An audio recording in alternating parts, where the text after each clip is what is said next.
So let's create a function in order to determine what the correct answer is. So we'll do function correct answer is. And we don't need to pass in any parameters because they're all going to be sitting within these elements. So all we need to do is simply loop through these elements. And let's grab them, document. We'll use query selector all. And we're going to grab all of the divs that are within that select answers. We can do it the same way as we see here within our CSS. And let's console log this out before we loop through them all. And let's grab this one here. And whenever we click an answer, we'll see that we can loop through all those elements and output them into the console. And this should actually be the full function there. So we loop through the node list. And if we've got more than one, we can see that our node list is all 4. So we're grabbing all 4 of those. So now it's just a matter of checking the attributes on each and every one of those.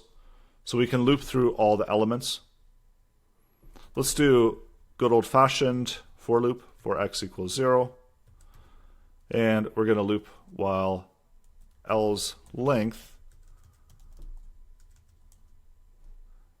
and then increment x. So here, what we need to do is we need to check what the value of that particular element is. And if the attribute is, so do get attribute. So first we'll just make sure that we're actually grabbing all the attributes. So see there, we've got false, true, false, false. So that's working. Let's turn this into a condition. So if, and this is a string value again, so just keep that in mind. So if it's true, then we can just return, and we can return whatever the value is of this particular element, whatever the inner HTML is. And we'll just do inner text.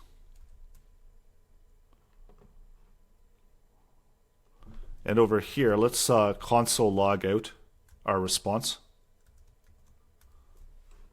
so that we can actually see it. So click one of these. Avatar is correct. So it doesn't matter which one we click, we're getting the correct one. So there we go. So that's how we can figure out what the correct answer is. So now we can, what we can do is we can overwrite all of these elements. So overwrite all of the options and just say correct answer was, or wrong, correct answer was whatever. So let's do that then. And maybe what we'll do is we'll pull this select answers, put it globally. And within here, what we can do is we can just wipe out whatever value is contained within there. So select answer inner HTML, and then equal that to whatever our message is. So do great. Or we can just do correct, bunch of exclamation marks, and score is equal to that. The other option is that we want to grab this and say wrong. It was, and then here is where we want to get the correct answer. So let's do variable.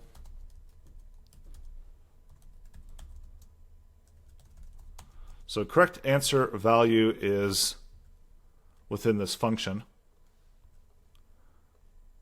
And the reason I'm doing it up here is because, see over here, we're overwriting that inner HTML. So it's not really it's not the right time to really make that function. So let's see what happens. So how many known living species of hyenas are there? So we'll do 6, wrong, it was 4. True or false, wrong, it was true. So I'm not doing too great, correct.